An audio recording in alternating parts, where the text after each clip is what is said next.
მოგესალმებით მეგობრებო, აი ამ ლამაზი კადრიდან.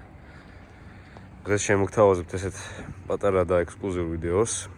გადავიღებთ აი ექსკლუზიურ მანქანას. ვინც იცის ეს მანქანა პირდაპირ ერთი შეხედვით მიხვდებოდა. ვინც არა და ახლა ვეკეთყვით. ეს არის 1994 წლის ძარით W124 E-კლასი. უფრო კონკრეტულად E500. და დღეს შემოგთავაზებთ პატარა ტესტ დრაივს და ასევე რაღაცებს მოგვიყვებით. ეს არ არის ჩვეულებრივი E500 მეგობრებო. ეს არის ლიმიტირებული ვერსია. ვინც იცის ერთი შეხედვით მიხვდებოდა, იმიტომ რომ ფერი და ასევე დისკები აქვს განსხვავებული ჩვეულებრივი E500-ისგან. ეს არის რესტაილინგი ვერსია, რომელსაც აქვს სხვანაირი წინა ცხაურა და ასევე ბევრი რაღაც განსხვავდება, ფარების განსხვავებულია, ციმციმების განსხვავებულია. ეს ლიმიტირებული ვერსია სულ დაახლოებით 958 ცალი არის გამოშვებული, როგორც ინტერნეტში ინფორმაცია მოიძიება და ერთ-ერთი არის ეს მანქანა. ის აღჭურვილია განსხვავებული ფერის სალონით. ახლა ვეგანახებ რას გულისხმობ. ეს ახალი გარეცხილია და წვეთები არ შეიმჩნიოთ მეგობრებო. განსხვავებული ფერის სალონი აქვს, როგორც ხედავთ, ტყავის სავარძლები და ასევე კარის სამოსი, რომელსაც შუაგული აქვს სხვანაირი ფერის. სამი ვარიანტი იყო ლიმიტირებული ვერსიებში ამ ფერების. ეს არის ერთ-ერთი. ეს მანქანა არის მეგობრებო, სულ რაღაც 3-4 დღის ჩამოსული და ნახეთ როგორ კონდიციაში ჩამოვიდა. იდეალურ კონდიციაშია ჩამოსული. გამონაბოქვის სისტემის ბოლო თავები, როგორც ხედავთ, AMG ქარხმად არ უნდა მოსდებდეს ესეთი მაყუჩი, მაგრამ იაპონური კუზავი არის, იაპონური მანქანა არის და იაპონიაში აქვს გადაკეთებული, საკმაოდ კარგად არის ეს გადაკეთებული, ქვევიდანაც რო შეხედოთ, ვერც მიხვდებით, რომ გადაკეთებული არის. მოკლედ გავივლით ცოტათი ამ მანქანით მეგობრებო და გეტყვით თუ რა არის ამ მანქანით სიარული და როგორ სიამოვნებას განიჭებს. ეს მანქანა რადიკალურად განსხვავდება ჩვეულებრივი 124-ისგან, რომელიც აგერ ყავს, ცოტა გასარიცხო მდგომარეობაში არის, მაგრამ აპატიეთ, სამაგიეროდ აი ეს ლამაზი შემოგთავაზეთ. მას აქვს სხვანაირი ძრავა, დაკიდების სისტემა, ფრთები როგორც ხედავთ, როგორც წინ, ასევე უკან გამობერილი არის. მას ამოძრავებს 5 ლიტრიანი ვერვა ტიპის M19 ძრავი, რომელიც საუკეთესო პირობებში გამომუშავებს 326 ცხენის ძალას დაახლოებით და ასევე 470 ნიუტონ-მეტრ მაბრუნ მომენტს. ამის უკანასკნელთან დასაკავშირებლად ეხმარება 4 სიჩქარიანი ავტომატური გადაცემათა კოლოფი. ეს არის 90-იანების სიამაყე, ხარისხი, საიმედოობა, გამძლეობა, ყველაფერი ერთში. ასევე ამ მანქანას დამატებით აქვს სპორტულობა, რომელიც განსხვავებულს ხდის სხვა ავტომობილებისგან. ამის პირდაპირი კონკურენტი, როგორც ისეთ გახლავთ BMW E34 ძარა და ჩემი აზრით, გვერდი-გვერდზე რო დავაყენოთ ახლა ეს ორი ავტომობილი, ძალიან ბევრისთვის ეს იქნება დაუფიქრებელი არჩევანი, რომ აირჩევენ ამ მანქანას. ეს არის ჩემი პერსონალური აზრი. დაწერეთ თქვენი აზრი კომენტარებში. ძრავსახობის ქვეშაც შეგახედებთ მეგობრებო. როგორც გითხარით, 5 ლიტრიანი V ტიპის 8 ცილინდრიანი M19 ძრავი. იაპონური მანქანა არის და იაპონელებს უყვართ ესეთი მაიმუნოების დაყენება. ეს არის ეგრეთ წოდებული რასპორკა, რაც ეხმარება მანქანას ტრეკზე სიარულისთვის და გაძლევს მინიმალის რაღაცა წამების სხვაობას. სიამდვილეში ამ მანქანაზე ესეთი დეტალის დაყენების დიდი აუცილებლობა არ არის. როგორც ხედავთ, მოვლენ მდგომარეობაში არის ძრავსახობის ქვეშაც. ყველაფერი თავის ადგილას არის. ეს თავის ფარები.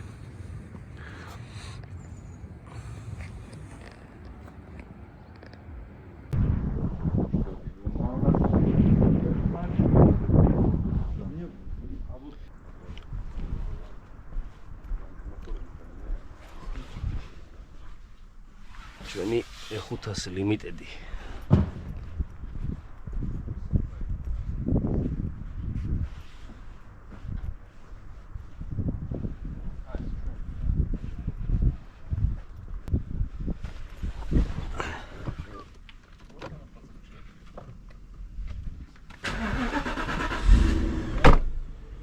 ხო კარგად მოვაჯახუნე იმე გემრიელა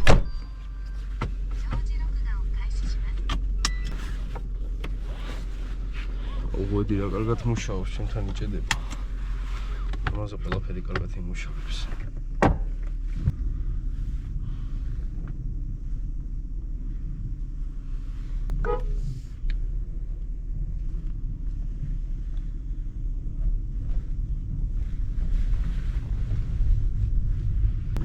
ბილია და რა ჩუმია მოკლედ მეგობრებო როგორც გითხარით 17-იანი დისკები აყენია ალუმინის ამას ქვია Evo 2 დისკები რომელიც არის სპეციალურად ამ ავტომობილისთვის დაპროექტებული კიდე განსხვავდება 190-ს როგორიც ვარ და არის ძალიან რბილი ასევე ამასთან ერთად ეს დისკები ძალიან ჩატე არის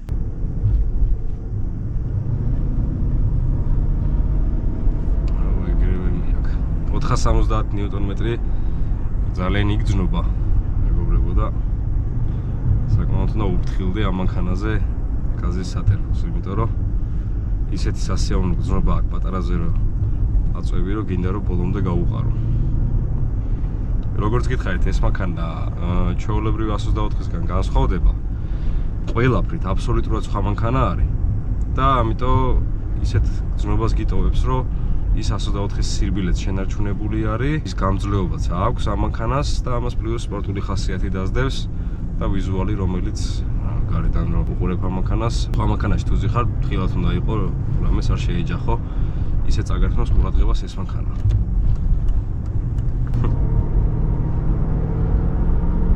აუ, ეგრევე მიაქვს იმენა. არის სამზეურები, თავისი ნათებებით. ლუკი რომელიც არ მინდა რომ ავხადო ჩემი მანქანიდან გამომდინარე გამოცდილება ცუდი მაქვს ჩემი მანქანაზე არ მუშაობს რა კარგად გვაქვს მექანიკური კლიმატი მეგობრებო როგორც ხედავთ ორზონიანი E500-ებს მე როგორც ვიცი ასევე კლიმატ კონტროლიც მოყვება და ყველაფერი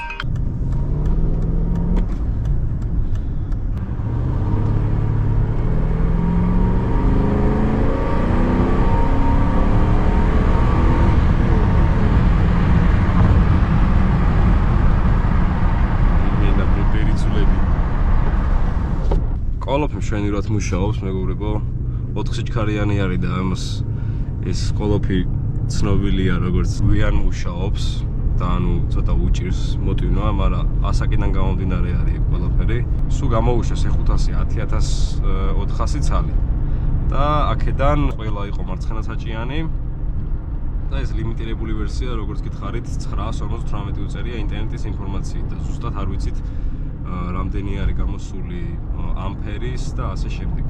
მე როგორც ვიცი წითელი საუნის ვარიანტი ძალიან იშვიათი არის.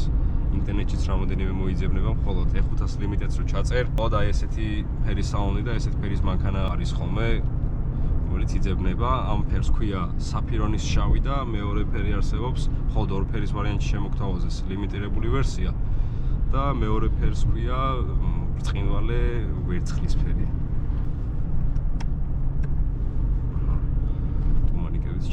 განახედვის სარკე განსხვავებული აქვს, როგორც ხედავთ, ეს დიდი ალბათობით დასაბურის ფუნქცია არის, უკიდა როდესაც შორს მაშუკი შუქებით განათებს მანქანა, ურავს და თვალებში აღარ განათებს.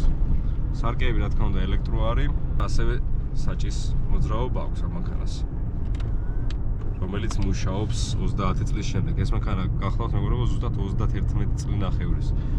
არის მე-13 თვეში გამოშვებული. ცოდნეები კი შეამჩნევდით, რომ არსებობს სიჩქარეებითა მაჩვენებელი, რომელსაც ტახომეტრი მარცხენა მხარეს აქვს და მარჯვენა მხარეს პატარა ეკრანი აქვს. ამ მანქანას სტანდარტული სიჩქარეების მაჩვენებელი აქვს. ასევე აქ გვაქვს ASR-ის ფუნქცია. ASR იყო ერთ-ერთი პირველი მოცურების საწინააღმდეგო traction control-ი, ეგრეთ წოდებული, რომელიც მუშაობს შემდეგნაირად, როდესაც დაინახავდა მართვის ბლოკი, რომ საბურავების სისწრაფე ერთმანეთს სდებოდა და მანქანა სრიალებდა დაძვრის დროს ის მაბრუნ მომენტს გართმევდათ ძრავიდან, ეგრეთ წოდებული პედალს გითიშავდათ რა. ეს ხდება, არ დაგავიწყეთ მეგობრებო, 94 წელს. მსგავს მანქანის გადაღება მინდა დაახლოებით წელიწად ნახევარია, თუ სწორად მახსოვს, ან რაც YouTube არხი გავაკეთე მის მერე. კლიპს მომეცა საშუალება, მე მინდა მეპატრონეს პირადად აქედან კიდე ერთხელ დიდი მადლობა მოუხადო. ეს მანქანა გამოირჩევა ძალიან თავისი იშვიათობით, არა მარტო იშვიათობით, თავისი სილამაზით. ამ მანქანაში ყველაფერი ერთად დევს. ეს არის სპორტულობა, ეს არის ელეგანტურობა, ეს არის პერფორმანსი, იმიტომ რომ ამ ავტომობილს ქარის შეწინააღმდეგების კოეფიციენტი საკმაოდ დაბალი ქონა, დღესდღეობითაც საკმაოდ დაბალი არის და თავის დროზე ეს იყო რაღაცა შედევრი, როდესაც ესეთი ოთხკუთხედური მანქანა გამოუშვეს. ბევრმა ალბათ არ იცის, მაგრამ ამ მანქანას აქვს მსგავსი ფორმა. წინიდან იწყება და აი ესეთ რომბისებულ იმას აკეთებს, ფორმას აკეთებს. წინ შედარებით წვრილი არის, ცოტა ცხვირი აქვს გაწეული, შემდეგ ბოლოში აქ იშლება და მერე ისევ მოკლე კუთხეს კრავს, რაც იმის საშუალებას აძლევს, რომ ქარმა საერთოდ ხელი არ შეუშალოს, როდესაც ეს ავტომობილი ავტობანზე 250 კმ/სთ-ით მოძრაობს. მისი მონაცემები გახლავთ 0-ას არ ვითარებს 6.1 წამში და მისი მაქსიმალური სიჩქარე გახლავთ 250 კმ/სთ, რომელიც არის მხოლოდ ელექტრონულად შეზღუდული. ამ მანქანას ჩვეულებრივად შეუულია 280-290, ალბათ პატარა ჩარევით 300-მდე სიარული. მოკლედ მეგობრებო, ცოტა გავერთეთ, ცოტა კი არა ძალიან გავერთეთ, წეღან ვიდეოებს და ფოტოებს ვუღებდით. ბევრი სათქმელი აღარ დარჩა ამ მანქანაზე. უბრალოდ მე ვერანაირად ვერ აგიღწევთ იმდენად ამ მანქანის სიამოვნებას, რადგანაც ეს რეალურ გამოცდილებას მოაქვს. თუ არ დაჯექი ამ მანქანაზე და თუ არ გაატარე, ისე ნამდვილად ვერ მიხვდები რა შეუძლია და რა მანქანაა ზოგადად. ხო, რესტაილი. ხო, E39-ის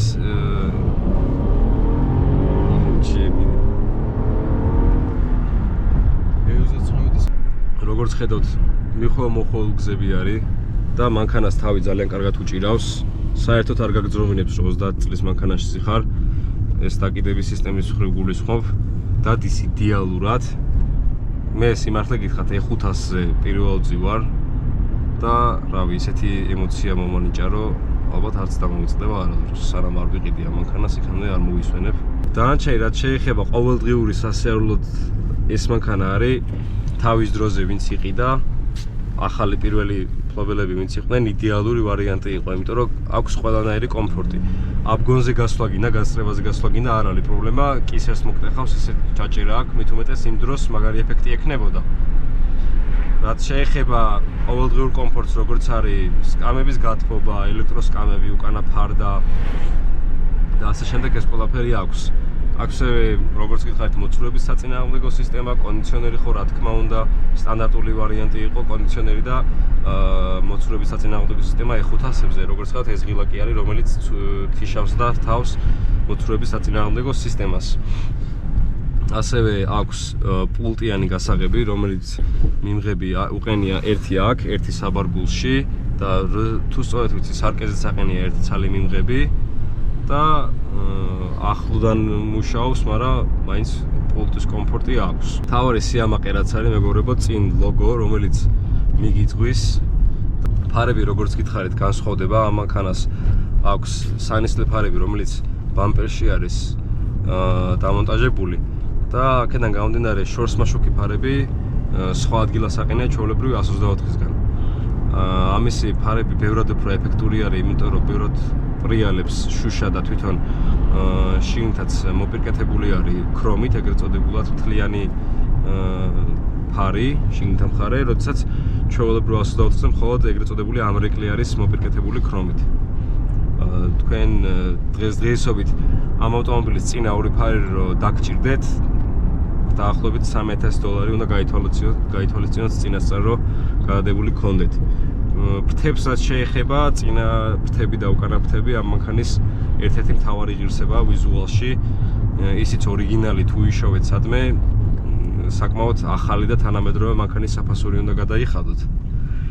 და თან ყველაზე ცუდი ის არის, რომ შეიძლება ფული ქონდეს ადამიანს, მაგრამ ვერ იშოვი ეგეთ იშვიათ დეტალს კარგ მდგომარეობაში რო იყოს.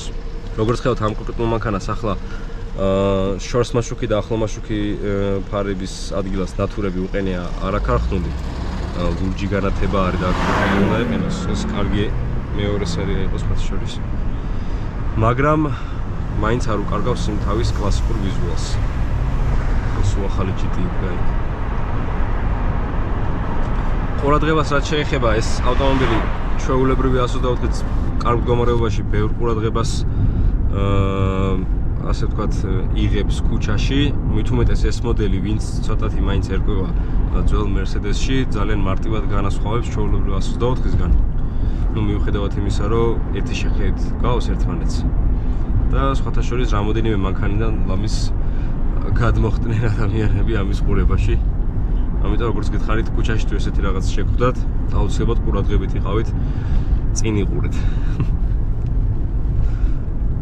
გაკვეთილები სანდროსკან, driving school. Ain't no sunshine. სხვათა შორის ამ მანქანაზე YouTube-ის სივრცეში ბევრჯერ შემხვდა ვიდეოები, სადაც ამ მანქანის პერფორმანს ტესტავდნენ და აინტერესებდა თუ 0-100-ში რამდენ წამში ჩქარდებოდა, მაგრამ ჩემი აზრით ამ მანქანას ოდესაც ატარებ, საერთოდ არ გიჩნდება იმის სურვილი, რომ სხვა მანქანას გაასწრო. აი ესე. ამ მანქანის ძღოლი ოდესაც ბრძანდებით, გემსახურებიან, სხვა გზა არ არის. აი მეგობრებო, ეს არის რაც არის.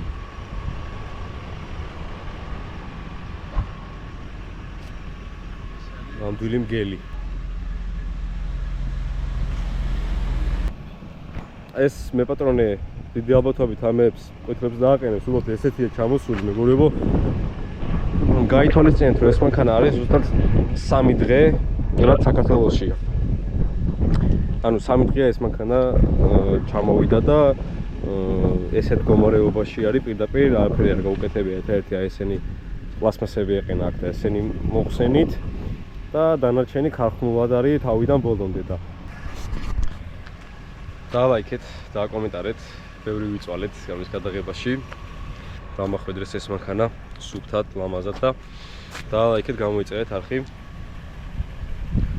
რომ მომავალში ესეთი მაგარი რაღაცები შემოგთავაზოთ რა. უცებ Wildshocks Limited Edition-ი მოვაგდეთ. რა იცი შემდეგში რა მანქანა მოვაგდოთ, ამიტომ გამოიწერეთ არხი. ხარი გამოიწერონ. Xiaomi მართა აუდიტორიას? ხო. მოგესალმებით. პრას ჯოუნე. რა, გამოიწერეთ. ავის თუ ხართ მომხრე ამ კონტენტის, აუცილებლად უნდა ჩავართოთ ზარის ღილაკი, რომ არ გამოგჩეთ გასული. ბენზინს რასაც ქვია ხაფავს მეგობრებო, ეხა 5-დან 0 რო არის. რა თქმა უნდა, და ხაფავს. ხმა კარგად ვერ მოგასმეინეთ.